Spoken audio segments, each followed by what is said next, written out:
Me hace falta porque él ha sido mi hermano mayor. Dejé mi arma y deja en paz. Mejor me voy solo.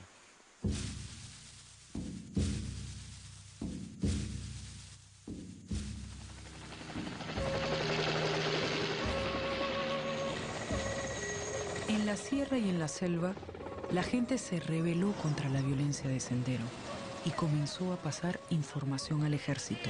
Bienvenido a Salvador, ¿por dónde nos podemos ir?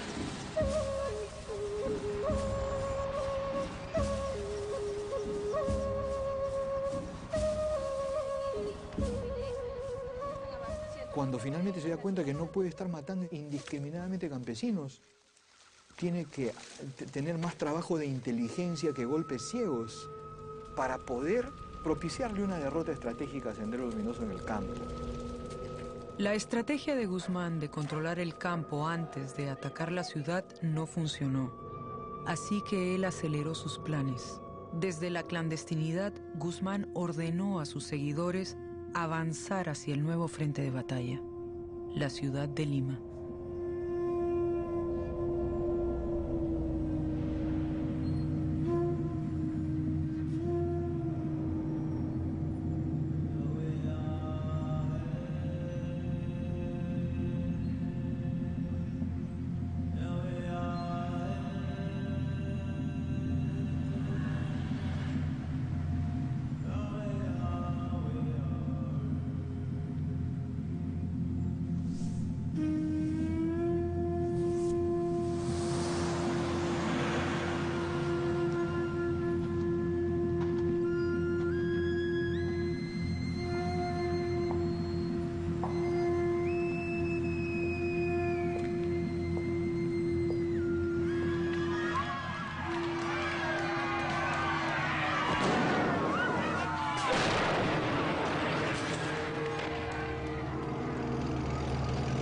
El miedo se intensificó en Lima.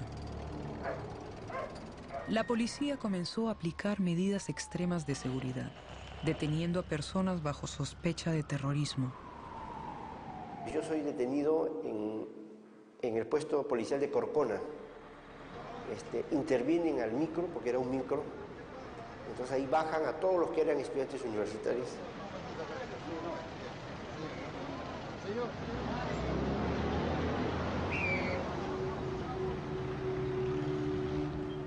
Y entonces todos los que éramos estudiantes universitarios fuimos llevados a la DINCOT.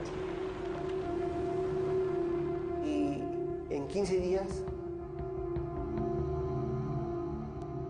cambió totalmente mi vida, porque llegué a este penal por primera vez.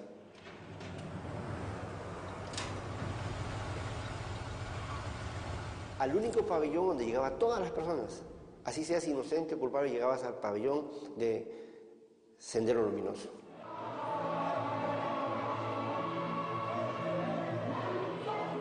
Al interior de ese lugar donde yo estaba recluido, sí vivía una cierta camaradería, ¿no? Había un orden. Nuestro partido tiene una línea política general y dentro de ella está la línea de integración de las masas. Entonces, ante la situación... En la cárcel es donde yo conozco más profundo a Sendero Luminoso y me comprometo con ellos. Cuando al cabo de 8 meses, un año casi, que duró el proceso, yo salí absuelto. Pero después, cuando yo salí, ya mi vida no fue la misma. ¿No? Entonces tú eres arrastrado en una vorágine que cada vez es más y más, y te pide más, y te pide más, y te pide más.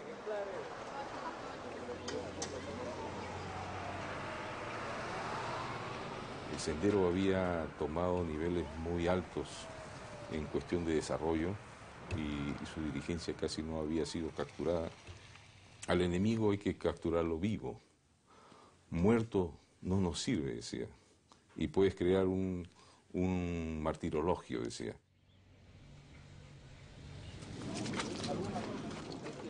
Yo empecé cuando se formó la Dirección contra el Terrorismo. En ese entonces era una división de policía antisubversiva que empezó a trabajar combatiendo a Sendero con los métodos tradicionales.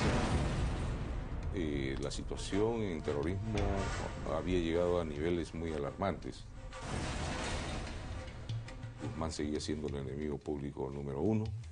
Nosotros pensábamos que Guzmán estaba en Francia, estaba en Bolivia, estaba en la selva, en los afiches, en las pinturas, aparecía Guzmán con sus lentes, como un profesor, con sus libros, y nosotros tenemos pueblos muy míticos, ¿no? A los campesinos nuestros le decían, Guzmán nunca lo van a detener, decían, porque él es como la lluvia, decían, ¿no? Que cae y tú lo sabes, pero no sabes de dónde viene, decían, ¿no? Él es como la serpiente que pasa por ahí y se pierde, decían. Entonces el campesino decía, puede ser, decía, ¿no? Él es un dios.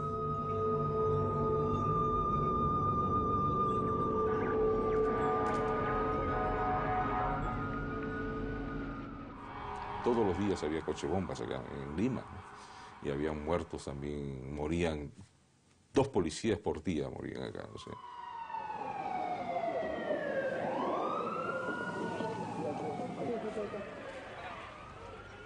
O sea, sentías ya que efectivamente tú eras un blanco, o sea, sentías ya que había la posibilidad que tú seas una nueva víctima. Inclusive hubo un fenómeno bien interesante con las empleadas del hogar, porque pensaban que podían ser terroristas, porque se dieron algunos casos que efectivamente, cuando hicieron las redadas, encontraron que la persona que era la que hacía la cocina tenía armas escondidas en su cuarto. Se tenían los aniquilamientos selectivos. Muchas veces eran propuestas que hacían desde los milicianos, combatientes, que proponían. ¿Por qué? Porque mucha gente de esta trabajaba en casas de gente que eran los dueños del Perú.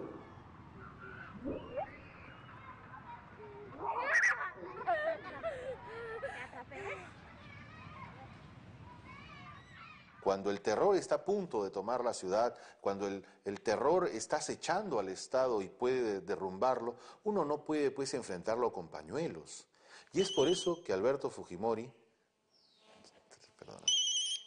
¿Aló? Sí. Yo, como muchos peruanos, considero que era indispensable. Estábamos rumbo al abismo. La guerra contra el terrorismo fue el gran tema de las elecciones presidenciales de 1990. Un recién llegado a la política, Alberto Fujimori, ofreció esperanza y prometió restaurar el orden. Tenemos que empezar a construir una sociedad pacífica y democrática. Es decir, una sociedad sin los vicios y las taras de la corrupción, la marginación y la violencia que... Era el prototipo de la persona que nunca antes había tenido vinculación con la política y que eso le daba muchísimos puntos a favor para fomentar la credibilidad de que él efectivamente iba a hacer algo bueno por el país.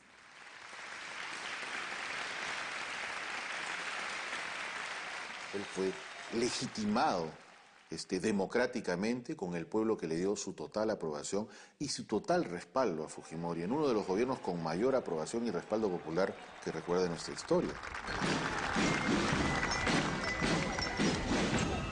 Fuimos convocados en los comandos militares, yo también. Como un avance del terrorismo. Cerca de 1 hora habló el presidente Fujimori. La reclusión los han obligado a la infiltración urbana y la guerra de intimidación. Quien nos dio a conocer con gran despliegue de fotografías que Sendero Luminoso prácticamente tenía casi copada la capital y que estaban preparando una gran ofensiva. Tenían que aceptarse una serie de acciones de carácter político y una de ellas era disolver a aquellos organismos que prácticamente estaban entregando al país en manos del terrorismo. Prácticamente estábamos entre la espada y la pared. El que no aceptaba caía en la categoría de cobarde o de traidor a la patria.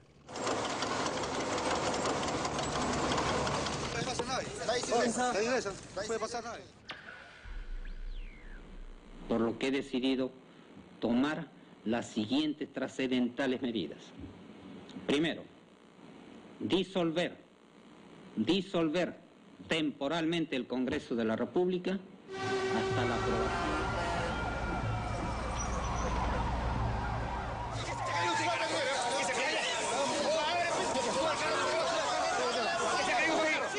Filmen esto y que lo vea todo el mundo. Filmen esto.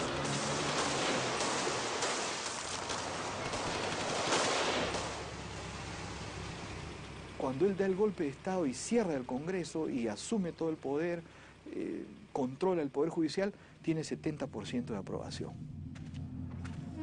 ¿No? O sea, la mayoría de peruanos cambió democracia por seguridad. Dale, perro, nena. No, ponete.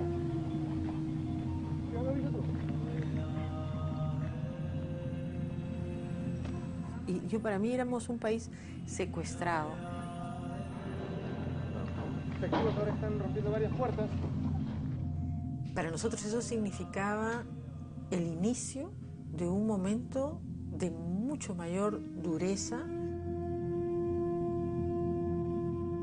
Fujimori empieza a gobernar por decretos, ¿no? Que iban siendo toda una telaraña, que iban controlando y copando el poder de todos los poderes del Estado.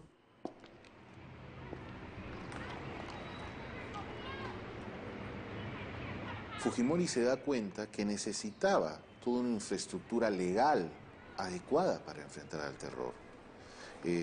Y es por eso que se ve obligado a tomar una medida de emergencia y de excepción, pero el deseo, la intención de Fujimori fundamentalmente fue darle al Estado las herramientas necesarias para defenderse y defender a su pueblo de un terrorismo que estaba ya tocando la puerta de las ciudades. Dentro de la organización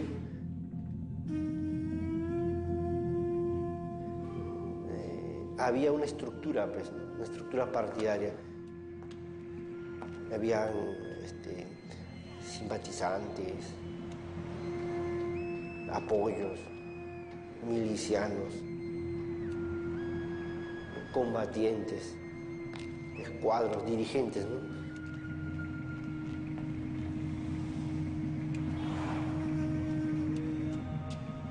Pero en Lima, bueno, todos hacían acciones, pero para las grandes acciones habían destacamentos especiales.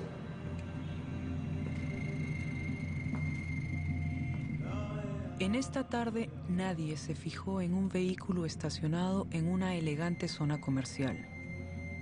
En pocas horas, nadie jamás olvidaría lo que ahí ocurrió.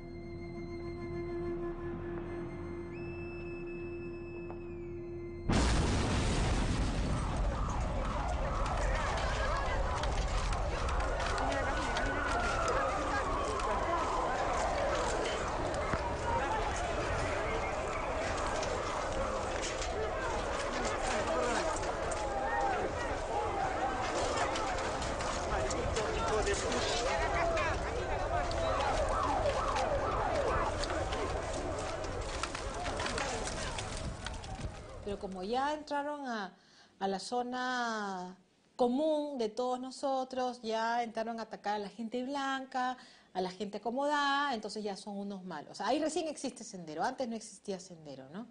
Entonces sí, la idea era mátenlos a todos, ¿no? O sea, aquí ¿qué derechos humanos hay? Ni uno, o sea, maten a todos los senderistas. Ese era el sentimiento que había en ese momento. Fujimori insistía en una solución militar a la violencia en Lima, pero la unidad de detectives de Benedicto Jiménez tenía otro enfoque. Durante 4 años recogieron minuciosamente información de inteligencia con el fin de ubicar a los líderes de Sendero Luminoso. Hasta ese momento nosotros no sabíamos quiénes eran la parte de la cúpula de esta organización.